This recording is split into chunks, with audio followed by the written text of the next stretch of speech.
Školarac, vaš online učitelj za savladavanje osnovnih veština rada na računaru. Dobrodošli na kanal koji je namenjen svim školarcima i onima koji su željni znanja i usavršavanja. Zapratite naš kanal i budite obavešteni o svim novim videima. Zdravo školarci! Nadam se da ste dobro i da ste spremni da danas naučite nešto novo. U današnjem videu nastavit ćemo sa rešavanjem zadataka linijskih algoritama. Prvi zadatak za danas glasi: nacrtati algoritam kojim se izračunava vrednost za m kilograma nekog proizvoda ako je c cena 1 kilograma tog proizvoda. Ovo u stvari znači kao da ste krenuli u prodavnicu da kupite nekoliko kilograma brašna ili šećera po određenoj ceni. Treba izračunati koliko vam para za to treba. Ovo je algoritam.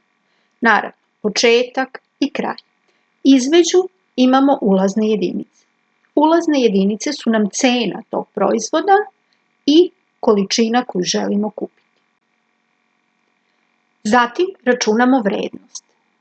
N je vrednost i računamo je tako što pomnožimo cenu 1 kilograma proizvoda i količinu kilograma koje želimo kupiti, odnosno to su one vrednosti koje smo uneli sa tastature.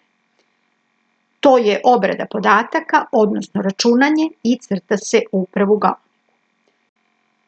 Zatim tu vrednost koju smo izračunali štampamo kao izlaznu promenljivu.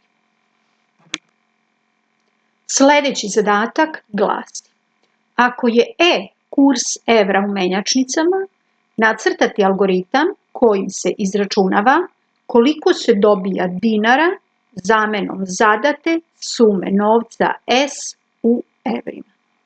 To znači krenuli ste u menjačnicu i poneli S evra. Kurs evra je i potrebno je izračunati koliko ćete za tu sumu evra dobiti dinara. Ovo je algoritam. Početak i kraj, a između prvo unosimo ulazne podatke. Ulazni podaci su nam kurs evra i suma evra koju smo poneli u menjačnicu da razmenimo. Koliko ćemo dinara za to dobiti, računamo tako što te dve vrednosti pomnožimo. I na kraju štampamo to što smo izračunali. Znači koliko dinara smo dobili za određenu sumu evra.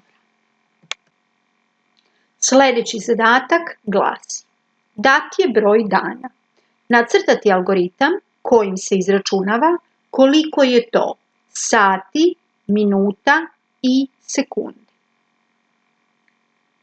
Ovo je algoritam. Unosimo broj dana, na primjer 2. Zatim računamo koliko je to sati. Jedan dan ima 24 sata. Zato to računamo kao broj dana puta 24. Zatim računamo koliko je to minuta. Minute ćemo izračunati tako što one sate koje smo dobili prethodno pomnožimo sa 60. Zato što jedan sat ima 60 minuta. Zatim ćemo računati sekunde. Tako što ćemo broj minuta koje smo dobili u prethodnom koraku pomnožiti sa 60, zato što 1 minut ima 60 sekundi. Znači, radili smo 3 računanja, koliko sati, koliko minuta i koliko sekundi, i sada to što smo izračunali možemo odštampati kao izlazne podatke. Ova 3 računanja mogla su se nacrtati i u jednom pravougaoniku, a može i ovako u 3 posebno. Kako vam je lakše. Sledeći zadatak je računanje površine jednakokrakog trougla prikazanog na slici. Na slici vidimo da je to jednakokraki pravougli trougao. Kako ćemo računati površinu? Tako što pomnožimo dve stranice i podelimo sa 2, zato što je to polovina površine kvadrata. Ovo je algoritam. Unosimo stranicu a i površinu računamo kao a puta a ili a na kvadrat, to je površina kvadrata, pa sve to sa 2, zato što je ovaj trougao u stvari polovina jednog kvadrata. I zatim štampamo površinu.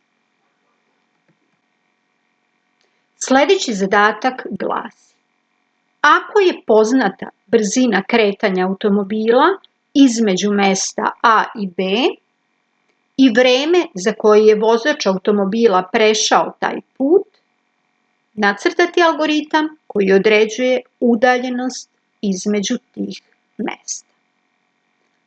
Ovaj zadatak liči na zadatak iz fizike. Definisat ćemo problem. Ulazni podaci su nam brzina kretanja automobila, koju ćemo obeležiti sa V, i vreme za koje je automobil prešao taj put, obeležit ćemo ga sa T. Potrebno je izračunati S, odnosno udaljenost. Znamo obrazac iz fizike i to je S jednako V puta T. Ostalo je da nacrtamo algoritam. Evo algoritam. Unosimo ulazne podatke, brzinu kretanja automobila i vreme, a zatim računamo pređeni put. S jednako V puta T. I na kraju štampamo to što smo izračunali, odnosno štampamo pređeni put. Hvala što ste gledali. Ako vam se dopao video, lajkujte, podelite ga i pretplatite se na Školarac za još korisnih tutoriala.